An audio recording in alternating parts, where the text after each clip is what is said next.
atas nama rakyat. Atas nama rakyat. Itu kan? Yang Roy Suryo teriakan? Iya dong, pasti itu. Bahkan netizen ada yang protes. Jangan bawa-bawa nama ulama dan aktivis. Kelihatan, mereka sebetulnya pengecut di balik nama ulama, aktivis, dan juga rakyat. Itu trik receh. Receh sekali. Bahkan Refli Harun sampai Bahkan Refli Harun sampai bikin survei kecil-kecilan untuk menyerang Pak Jokowi. Seolah dia menyampaikan suara rakyat. Waduh. Iya, saya paham. Rakyat pembenci dan fans channelnya kan maksudnya. Pak Refli, Anda itu receh sekali. Kita tidak boleh memfitnah. Jadi saya ingin katakan, hentikan. Kalau coba-coba dinarasikan lagi lebih lanjut, maka siap-siap juga untuk masuk ke dalam proses hukum. Kita juga membaca juga ada survei-survei. Survei-survei mengatakan ini dan itu menjelek-jelekan kredibilitas Pak Jokowi. Jangan sampai, ya saya kasih tahu doang, boleh saja diketawain kan gitu. Jangan sampai, dan tidak menutup kemungkinan Pak Jokowi juga melakukan laporan lagi terhadap orang-orang yang mencoba dengan mendalilkan apapun termasuk survei dan sebagainya mencemarkan nama baik dia. Nah loh, kan sudah dinotis sama Pak pengacara nih, pengacaranya Pak Jokowi. Yang menotis orang-orang ini, orang-orang pembenci ini, ya kan seringkali mereka meneriakan suara rakyat. Rakyat sudah mengatakan begini, rakyat bersepakat dengan hal ini. Tetapi mereka sendiri yang membuat surveinya, alias ya sebetulnya barisan-barisan mereka saja yang ada di survei tersebut. Tapi kenapa hal itu dari sumber yang secetek itu bisa dikatakan mereka membawa nama rakyat seolah-olah rakyat satu Indonesia ikut di barisan belakangnya Bung Refli dan kawan-kawan. Itu sampai diingetin sama Pak pengacara tadi. Ya ini udah ada tuh survei-survei gak jelas yang tujuannya itu untuk menjelekkan Pak Jokowi dan keluarganya. Katakan setuju cuma 5,8%, yang tidak setuju 94,2%. Okay. Jadi bayangkan betapa mutlaknya orang yang menyatakan tidak setuju dengan apa yang diumumkan atau apa yang menjadi hasil dari Bareskrim Mabes Polri. Ini big data, 2 juta data terakhir. 2 juta data. Jadi diminta semaksimal mungkin menggunakan yang namanya mesin yang namanya program yang namanya Python. Itu yang dikatakan teman saya Lisa. Nah, tetapi di RH Channel juga Sobat Era sekalian, kita mengadakan polling. Sampai saat ini walaupun kita tidak up lagi tetapi N-nya sudah 120, mungkin 129 atau 130 ribu. Itu mayoritas juga mengatakan ini pernyataannya adalah percaya dan tidak percaya apa yang disampaikan polisi atau Mabes Polri, kurang lebih sama. Tapi bahasanya bukan setuju tidak setuju tapi percaya tidak percaya. Dan hasilnya adalah 88% mengatakan tidak percaya, 89 bahkan. Jadi saudara sekalian sudah 130 ribu yang voting. Apakah Anda percaya dengan keterangan polisi bahwa ijazah Jokowi asli? Maka yang menyatakan percaya itu 8%, yang menyatakan tidak percaya 89% dan ragu-ragu 3%. Seandainya ya ragu-ragu ini kemudian kita belah dua maka angkanya 90% juga. Karena variabelnya ini 3. Aduh Bung Refli, ini bercandaan apa lagi ya yang Anda buat ini? Saya tahu, kita semuanya tahu gitu loh. Bung Refli kemarin itu mendukung siapa waktu di Pilpres kemarin. Yang Anda dukung itu kan kalah, ya kan? Makanya sejak hari itu sampai detik ini, narasi-narasi Bung Refli ini selalu negatif ke Pak Jokowi, keluarganya ataupun ke pemerintah. Nah terus kemudian Anda ini mengatakan soal rakyat itu tidak percaya dengan keterangan polisi, ya kan? Terus Anda mengatakan survei-survei lah. Dan ternyata surveinya dari channel YouTube Anda sendiri. Ya kita sudah tahu lah Bung Refli, Anda itu ada di barisan mana, pasti penonton YouTube Anda itu dari barisan mana, ya kan? Makanya banyak yang tidak percaya, itu sudah bukan hal yang mengejutkan lagi bagi kita gitu loh. Anda didukung dengan para viewers di YouTube Anda dengan mengatakan tidak percaya dengan keterangan hasil kepolisian. Tapi apakah hal itu bisa dikatakan sebagai survei yang mengatasnamakan rakyat? Nggak bisa dong. Nggak bisa dong, ya kan?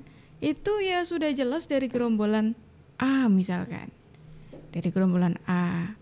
Terus kemudian Anda sok-sokan mau membawa itu dan mengatasnamakan rakyat. Ya nggak heran sampai ada yang bersuara jangan bawa-bawa suara rakyat. Karena tidak semua rakyat itu merasa terwakili dengan yang Anda katakan. Sebelum lanjut, aku mau ngingetin kalian dulu teman-teman. Jangan lupa di subscribe channel ini dan pastikan kalian share video ini supaya tidak ketinggalan info terbaru dari kita. Kalau sudah, yuk kita lanjut. Terakhir teman saya yang mengelola Big Data mengatakan sentimen negatif terhadap Jokowi dengan ijazah palsu ini itu sudah lebih dari 90% lebih. Jadi dari Desember 2024 itu masih 40% orang yang melihat ini sebagai hal yang positif. Tapi turun terus sekarang sudah 90% lebih orang melihatnya negatif. Saya balik. Oke. Bung Refli tadi membuat survei-surveian, terus sekarang mengatakan pakai data lagi katanya, entah data dari mana nih. Soalnya data yang tadi dari YouTube-nya, kali ini data dari mana? Bung Refli mengatakan 90% katanya. Oke, kita dengarkan dulu sampai akhir dulu ya. Balik ya. Jadi yang positif hanya kurang dari 10%, 8% sekian. Jadi kalau mau lihat datanya bisa di saya. Nah intinya adalah terlepas dari apa yang disampaikan oleh Bareskrim, maka sesungguhnya insya Allah masyarakat jauh lebih percaya bahwa hasil Bareskrim itu harus dibaca sebaliknya, ya, jangan dibaca as it is, dibaca sebaliknya. Kalau Bareskrim mengatakan asli, mungkin aslinya tidak asli, mungkin ya. Saya bersama dua orang berbahaya ya di Republik ini dan membentuk 3R Trisula. Rismond Sianipar. Selamat sore bro. Oh, selamat sore. Okay. Channel. Luar biasa. Yang kedua Rizal Fadila. Iya, assalamualaikum. Waalaikumsalam warahmatullahi wabarakatuh.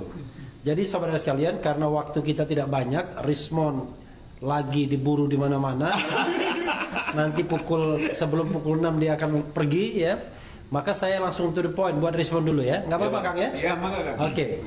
Jadi kemarin setelah adanya press conference Bareskrim, saya itu minta teman saya untuk ngecek big data. Iya. Karena cuma satu hari. Pagi ini big datanya sampai 23 Mei 2025 kira-kira 500.000 sampai 750.000. Itu mayoritas 85% tidak percaya dengan hal. Sebentar Bung Refli.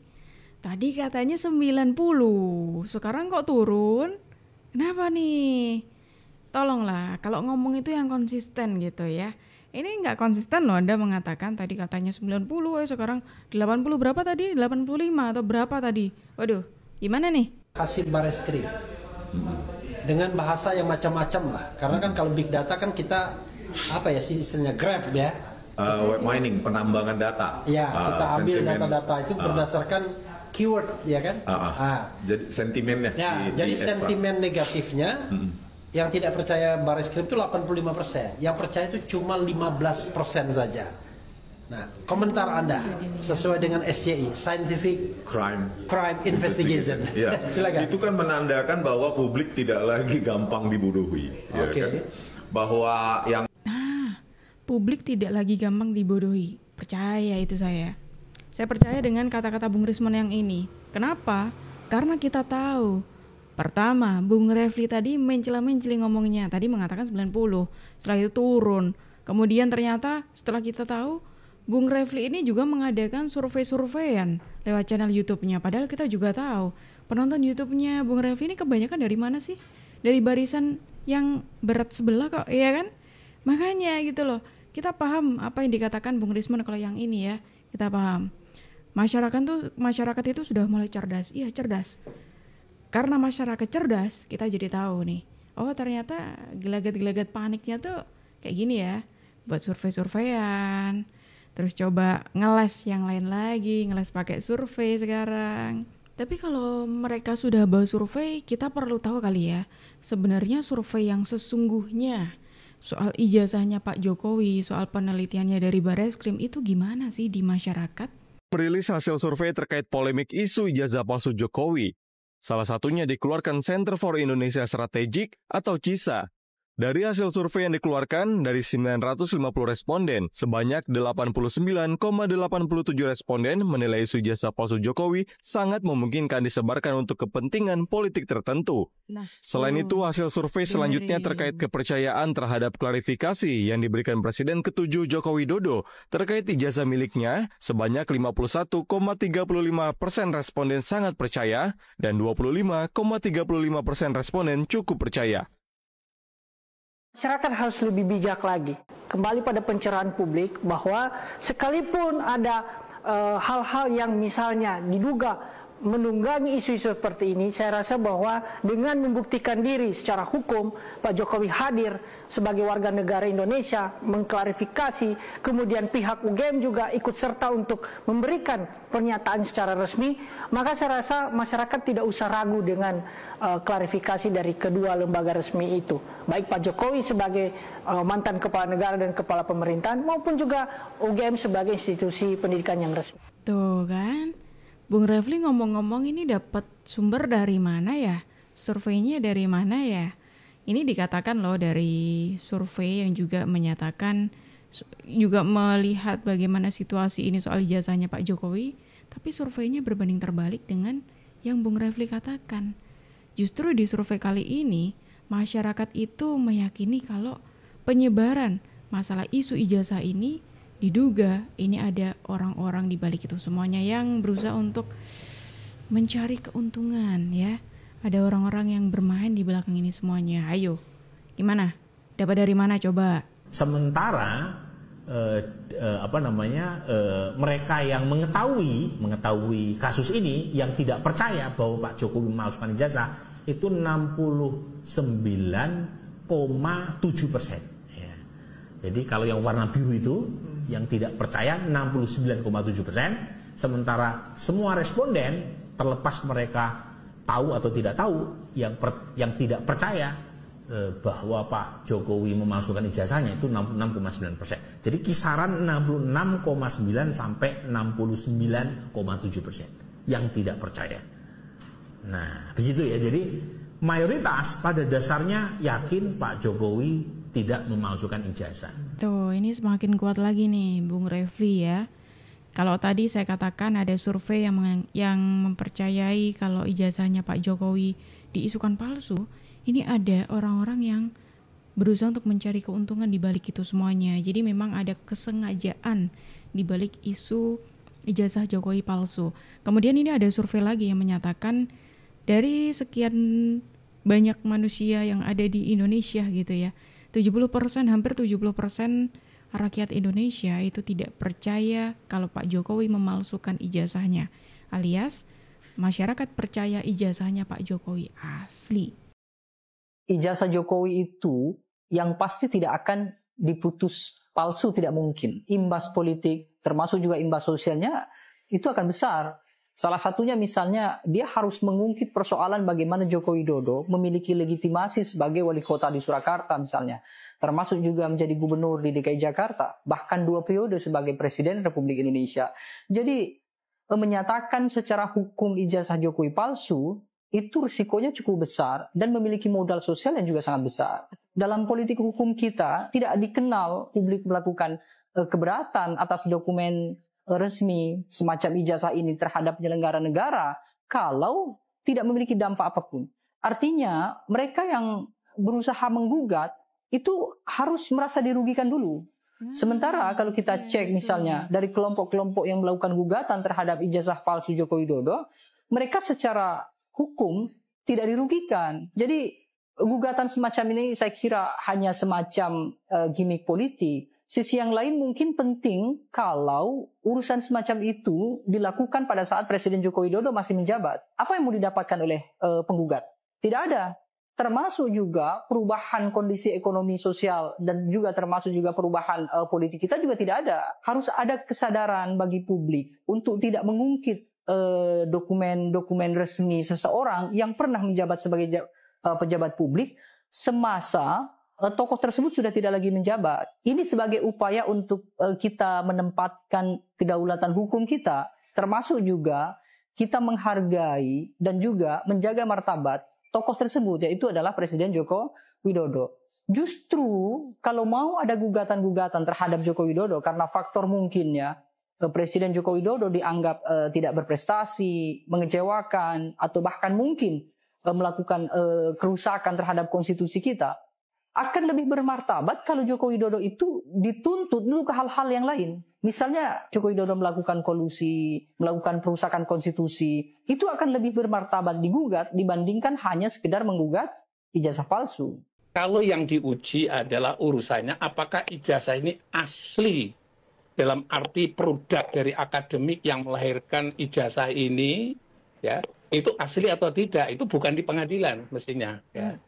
Karena apa? Yang menentukan, yang menerbitkan ijazah itu adalah Fakultas Kehutanan, jurusan Fakultas Kehutanan begitu. Mestinya dari Fakultas Kehutanan itulah yang dia akan menelusur proses dari awal daftar sampai terakhir seluruh kegiatan akademiknya sehingga melahirkan uji uji skripsi dan seterusnya, terus melahirkan ijazah. Jadi kalau itu tiba-tiba produk ijazahnya asli atau tidak asli, kalau dalam dunia akademik dan pengalaman saya membuktikan ijazah asli dan tidak asli dalam kepala daerah itu tidak seperti itu. Ya.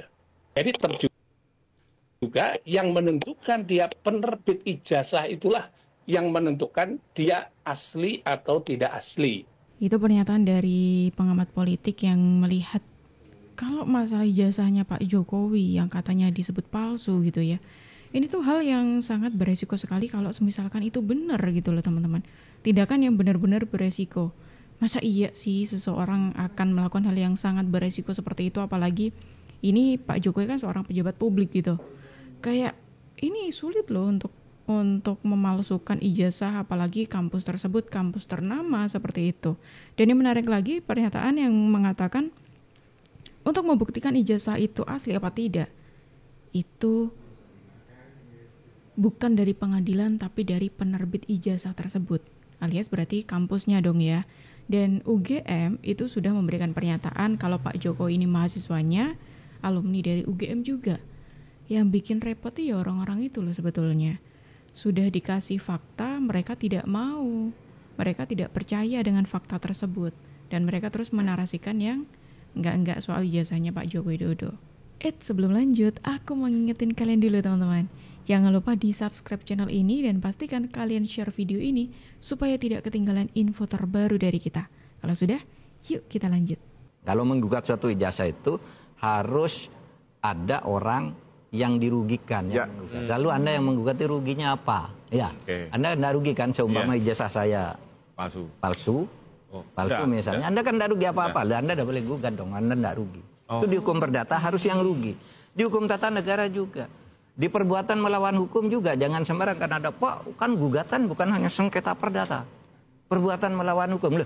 Perbuatan melawan hukum itu pun yang boleh menggugat yang dirugikan. Misalnya. Nah tuh dikasih pelajaran tuh, dikasih kuliah sama Prof. Mahfud ya, yang memberikan fakta lagi, kalau di aturan hukum di Indonesia yang boleh menggugat itu harus orang yang merasa dirugikan. Sedangkan permasalahan ijazah ini kayak Rosuryo CS ataupun Rismon CS gitu ya, mereka dirugikan dalam hal apa gitu loh soal ijazahnya Pak Jokowi.